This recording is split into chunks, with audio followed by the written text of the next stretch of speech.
Como el vídeo anterior estaba saliendo ligeramente largo, pues lo he cortado. Este punto va a ser muy cortito y es el proyecto filosófico de Nietzsche.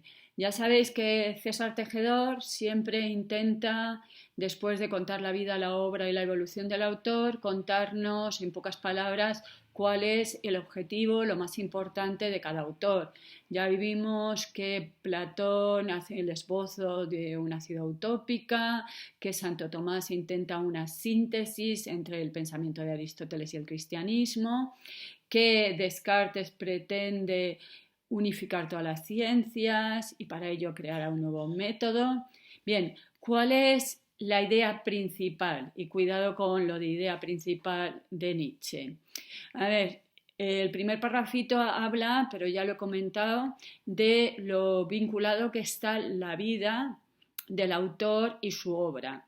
Es un autor que escribe en primera persona, ya hemos visto alguno más, Descartes, San Agustín, sus confesiones, y por eso decía que en el caso de Nietzsche, sorprendentemente, su vida puede ser importante saber un poco de ella. Escribe, por lo tanto, en primera persona y, por ejemplo, en Ecce Homo se va a empezar presentando a sí mismo. Bueno, esto tiene mucho que ver con su filosofía, con la idea de que no hay nada objetivo. Entonces, estamos rompiendo otro de los paradigmas de las cosas que asume la filosofía y era ese intento de ser objetivo, de ser racional, de ser distante, de no dejarme implicar, ¿no? De yo tengo una vida privada al margen de la filosofía que hago, que es puramente racional. En cambio, para Nietzsche todo es personal. Y justamente veremos que esa va a ser una de las críticas que va a hacer a la filosofía anterior, este distanciamiento, pretensión de a mí esto no me afecta, al contrario, me afecta mucho. Entonces, ese sería el primer parrafito.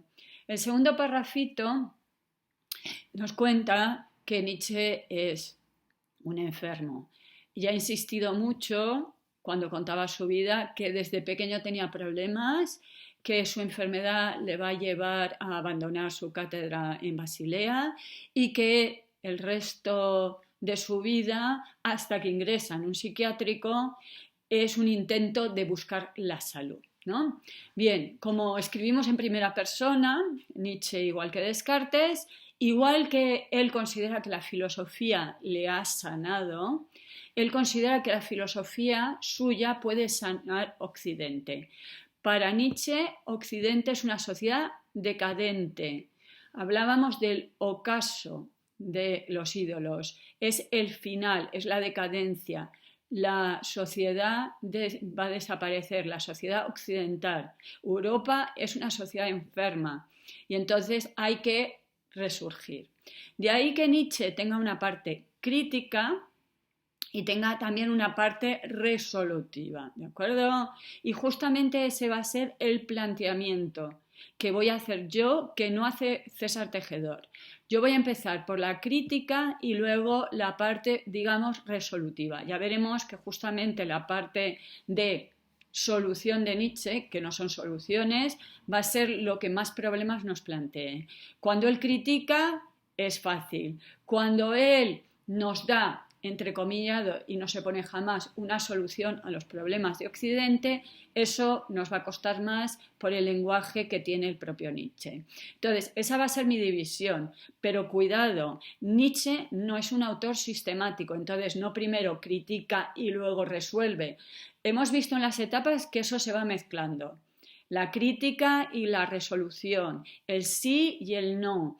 La diferencia es que cada vez va a ser más agresivo en su lenguaje, en su forma, pero la crítica está siempre. Nos acordamos que Nietzsche es uno de los filósofos de la sospecha, junto con Freud y con Marx. Son los tres filósofos de la sospecha. Es una expresión que acuña un filósofo francés, Ricoeur. Entonces son los que llevan la crítica al extremo. Si la Ilustración, por ejemplo, Kant y sus tres críticas y su filosofía se llama un criticismo, es criticar, ahora vamos a criticar incluso la propia razón. Vamos a desconfiar de la razón. Ya hemos visto que Marx considera que las teorías filosóficas, científicas, históricas, el arte es una ideología, es un engaño. Vale, pues ahora vamos a criticar la propia razón. Y un último apunte.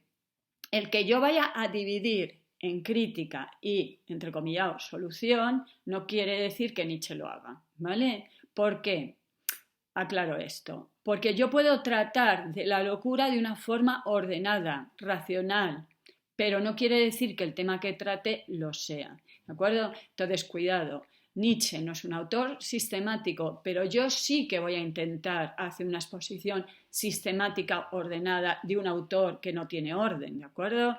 Entonces, cuidado, el orden es mío, no es del autor. Y por último, el último parrafito nos habla de el subtítulo.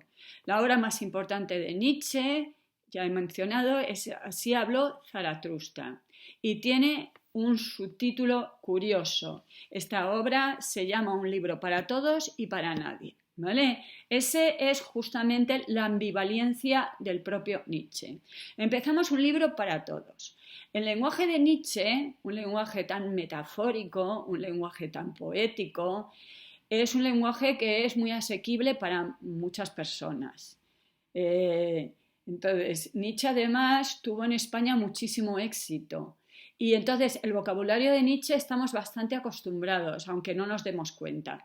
Quizá el vocabulario de Nietzsche estemos muy acostumbrados y quizá Nietzsche tuvo mucho éxito en España porque España es un país donde cuajó bien el anarquismo.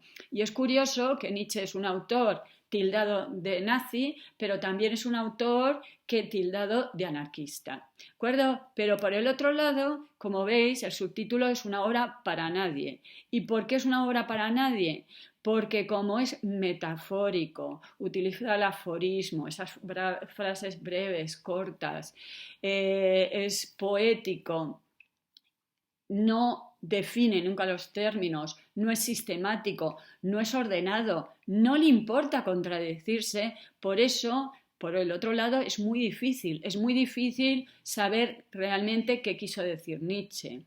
Está abierto a miles de interpretaciones, pero no sabemos cuál de ellas es la correcta. En el próximo vídeo ya empezamos con la crítica que hace Nietzsche a el pensamiento occidental. Hasta luego.